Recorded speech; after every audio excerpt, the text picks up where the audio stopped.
Bel pintu di rumah Kavya berdering dan Kavya membukakan pintu. Penguntit itu menyamar sebagai kurir. Ia menyentuh tangan Kavya saat menyerahkan paket. Kavya mengatakan, "Beraninya kau menyentuhku?" Pria itu menjawab, "Aku tahu sejarah perselingkuhanmu dengan bosmu. Sekarang kau pasti kesepian karena bos dan suamimu tidak ada di rumah." Kavya mencoba menutup pintu. Tetapi pria itu mendorong pintu dan Kavya pun terjatuh. Ia menutup pintu dan mendekati Kavya. Di sisi lain, Samar sedih karena ayahnya tidak merestui hubungannya dengan Nandini. Kinjal bawakan makanan untuk Samar dan menghiburnya. Anupama senang karena kedekatan Kinjal dan Samar.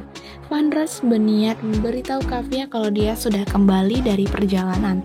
Dia berpikir, pasti Kavya sudah tidur sekarang dan akan beritahu besok pagi. Di sisi lain, Kavya ketakutan pria itu mendekatinya dengan tatapan jahat. Kavya berteriak minta tolong. Pria itu meningkatkan suara TV hingga tidak ada yang bisa dengar teriakan Kavya. Keesokan harinya, Vi menelpon Kavya. Seseorang menjawab teleponnya. Vanraj bergegas ke rumah Kavya. Anupama ikut dan mengatakan apa yang terjadi kepada Kavya. Sesampainya di apartemen Kavya, tetangga dan polisi mengelilingi rumah Kavya.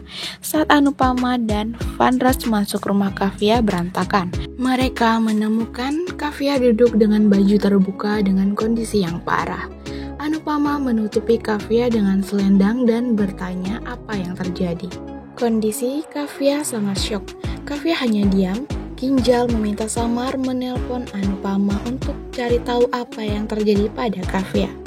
Tosu memeriksa ponsel Vanraj. Mereka melihat pesan yang dikirim Kavya bahwa ada seorang pria yang melecehkannya. Tosu beritahu Kinjal dan Samar mungkin Kavya telah diperkaos seseorang. Keluarga pun tercengang. Kavya menangis memeluk Vanraj. Vanraj bertanya siapa yang melakukannya. Kavya mengatakan, "Seorang pria telah melecehkanku. Aku mengirim dan menelponmu tapi kau tidak membalas ataupun mengangkat panggilanku." Vanraj dan Anupama pun terkejut. Kavya mencoba untuk melawan tapi pria itu memukulnya hingga pingsan. Anupama memeluk Kavya. Keluarga tegang menunggu Anupama dan Vanraj pulang. Vanraj dan Anu membawa Kavya pulang. Mereka kaget melihat kondisi Kavya. Kinjal minta Samar untuk tidak beritahu Nandini. Anupama merawat Kavya dan meminta Kavya untuk tenang karena ia aman di sini. Vanraj mengatakan ia akan ke kantor polisi untuk melaporkan. Samar mengatakan kepada Kinjal apakah ia akan beritahu Nandini. Kinjal setuju. Kavya meminta Vanraj untuk menikahinya.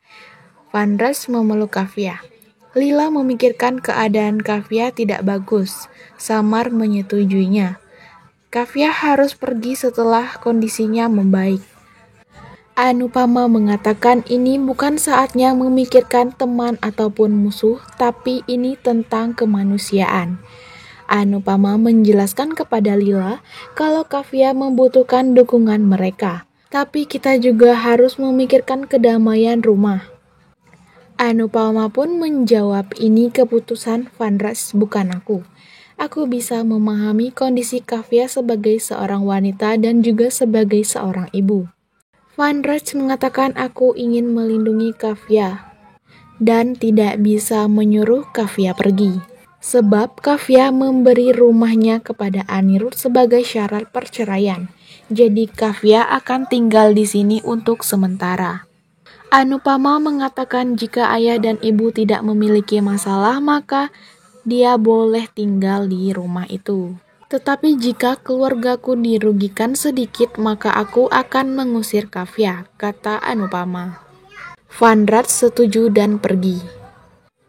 Kavya berteriak dan mulai halu. Anupama menenangkannya. Kavya seperti seorang ibu. Ia menyanyikan lagu tidur. Lila memuji Anupama memiliki hati yang besar.